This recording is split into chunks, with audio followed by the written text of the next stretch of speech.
नमस्कार मेरी YouTube family. आज हम लोग सुनते एक नई कहानी।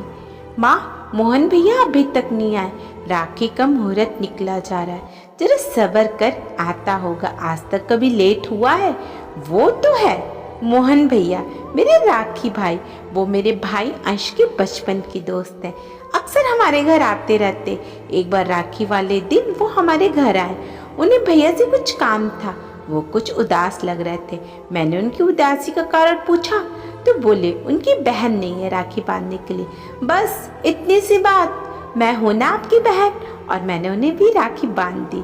उस दिन से सिलसिला चला आ रहा था। उन्होंने आज तक इसे मिस नहीं किया।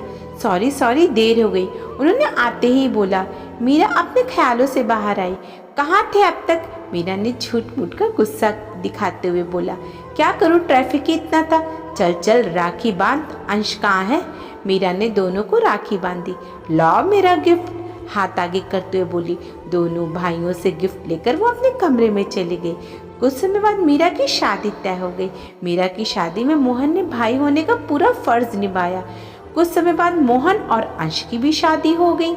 मोहन शादी के बाद भी बराबर अपनी पत्नी को साथ लेकर राखी बंधवाने आता रहता। अपनी भाभी से ज्यादा उसको मोहन की पत्नी रावी से पटती थी। रावी भी उसे अपनी छोटी बहन मानती थी। अंश और उसकी पत्नी पूजा से ज्यादा मोहन और रावी उसके ज्यादा करीब थे। मीरा के बच्चों को भी बहुत प्यार करता। मोहन भैया जल्दी आओ, सिटी हॉस्पिटल आ जाओ, इनका एक्सीडेंट हो गया है। रोते हुए मीरा ने बोला। ना जाने क्यों उसकी उंगलियों ने अंश का नंबर ना मिलाकर मोहन का नंबर दबा दिया। मोहन और रीवा थोड़ी देर में पहुंचे। मीरा, क्या हुआ? मोहन ने पूछा। मीरा बस रोई जा रही थी, उसके मुंह से आवाज़ नहीं निकल रही थी। मोहन ने रीवा को इशारा किया। रेवी ने मीरा को संभाला और मोहन डॉक्टर के पास गया। डॉक्टर साहब, अब रोहित कैसा है? खतरे से बाहर है। उन्होंने 2 हफ्ते तक हॉस्पिटल में रहना पड़ेगा। तब तक अंश और उसकी पत्नी पूजा भी आ गए। शायद मोहन ने फ़ोन किया था। थोड़ी देर खाना पूर्ति करके अंश और पूजा ने बच्चों को अपने साथ ले जाने के लिए कहा, पर मोहन ने कहा कि तुम दोनों ऑफिस जाते हो और अंकल आंटी की तबीयत सही नहीं रहती, इसलिए बच्चों को हम ले जाते हैं। रीवा को बच्चों को अपने घर ले जाने को कहा और खुद मीरा के साथ रहा। मीरा को कुछ होश ही नहीं था। मोहन ही दवाइयों, डॉक्टरों से बात, बिल आदि का काम कर रहा था।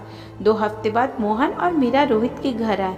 रोहित काफ़ी अच्छा हो गया, फिर भी चलने के लिए उसे सहारे की ज़रूरत थी।